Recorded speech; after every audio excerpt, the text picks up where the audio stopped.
Hello everyone, this is Kona, and here I'm attacking as sniper on payload Goldrush.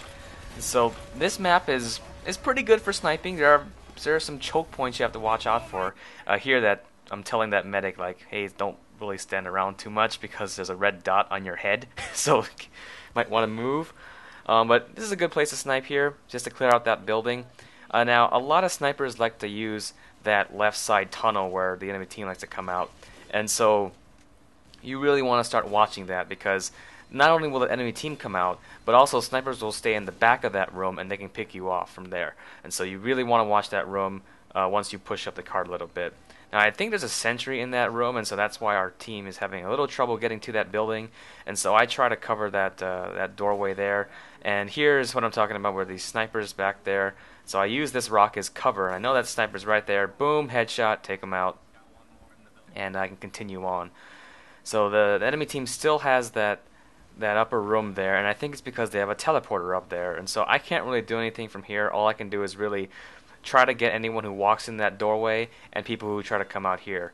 Now I go for that medic, and that's one of the things that when you play TF2 that not many people really do, is that they're usually going for the people the medic is healing. And sometimes I do that too if I feel that I can take them out, but most of the time I try to go for the medic first, because the medic is the one that's going to be keeping the enemy team alive.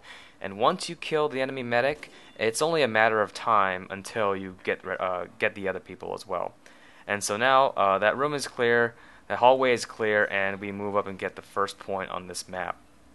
Now here's a big choke point, because this cart takes a small turn and it just opens up to the enemy's area, and so I really hate pushing the cart here. That's why I'm a little further back. I don't want to be on the cart, because there's not much I can do as a sniper if that cart were to be rushed by a pyro or a soldier.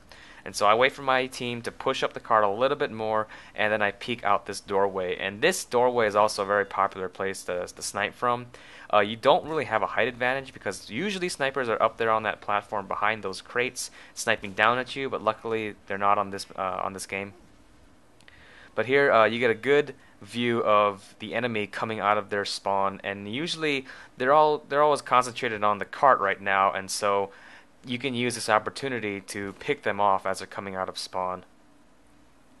So here this heavy on fire. I get one shot on him, but I don't even get the assist, unfortunately.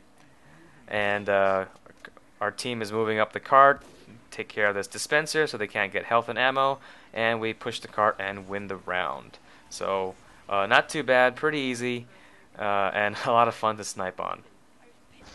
So next map, this start area, I actually shouldn't have been a sniper at the beginning of this map, because there's a lot of stuff waiting outside. I can hear sentries, I can hear a lot of people out there, and when you come down here, it just opens up into a wide area, and you are just pickings for snipers, you know, and anyone who sets up sticky traps and such and stuff like that. And so I really shouldn't have been sniper in the beginning of this round. I should have been a demo man to take care of those sentries first, and once we push out that gate, then I would have switched to sniper. But I stayed sniper anyway, because I was just trying to play some sniper this day.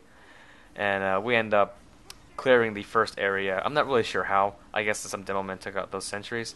And now I'm on the cart here. Here I get a weird laggy no-scope.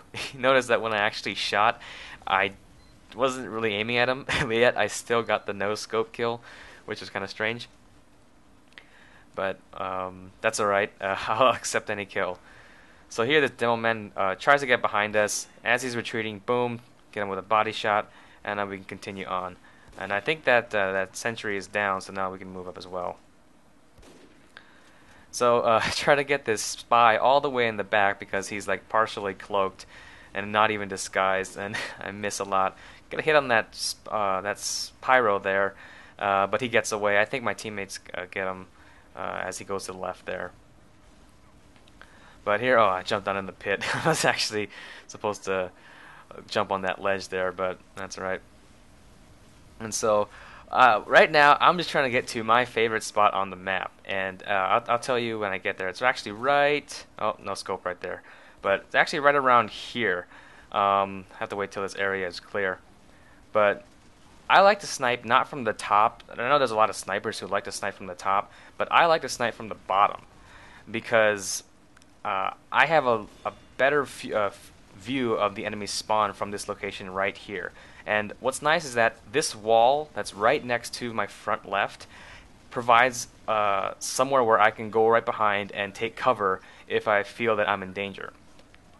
Now, another reason why it's a very good spot is because most time the defending team, when they come out of spawn, they're going to go to the right.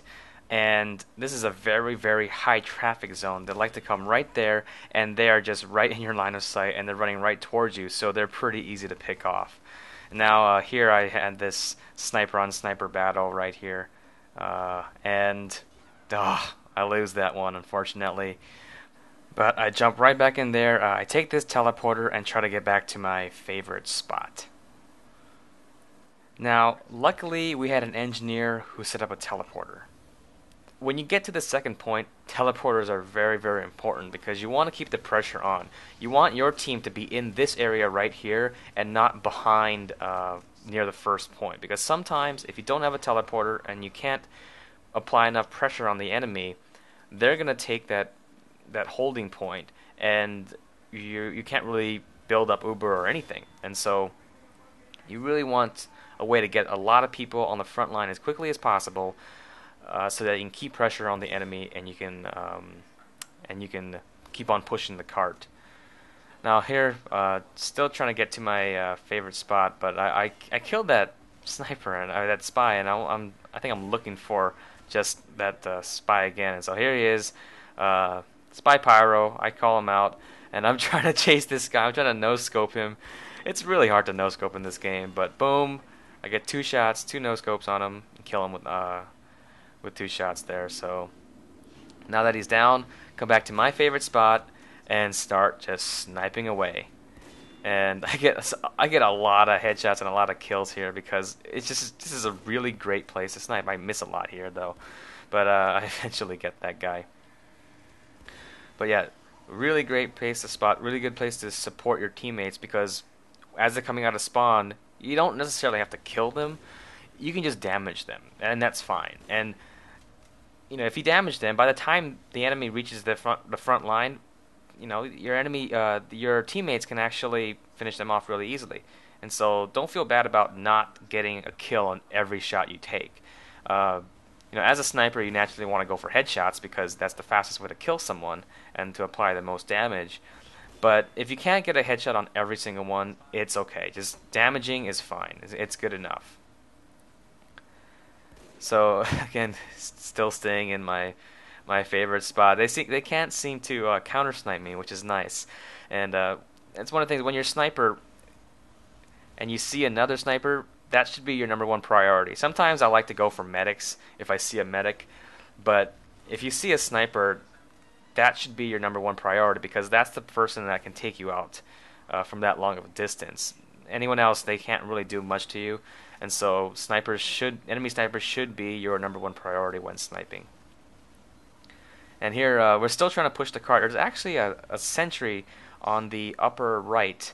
That favorite spot where people love to put sentries, and my team is having kind of a difficult time pushing the cart past that, and it's because, well, there's not much cover. Once you go past that overpass there's not much cover, and you need to destroy that sentry before moving forward. So a lot of my team is down, and I'm trying to tell them, hey, can someone touch the cart? You know, make sure it doesn't go back. I'm trying to cover this cart and get rid of as many people as possible, and I get some pretty good kills while my teammates respawn and come to the front line. So unfortunately, the cart's starting to move back, but it's okay. We still can apply a little bit more pressure on them and push them more back.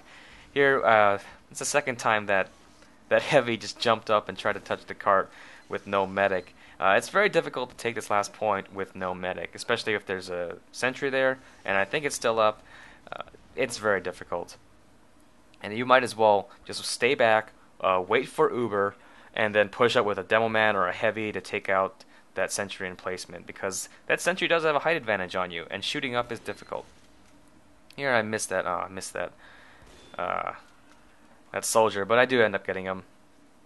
And here, I hear a dead ringer. He's right behind me, and I take him out, and I go back to snipe, but there's another spy right behind me, and he just face stabs me or just gets a little stab on me and kills me. But we end up pushing the cart and winning the round. So I hope you enjoyed this video, and have a nice day.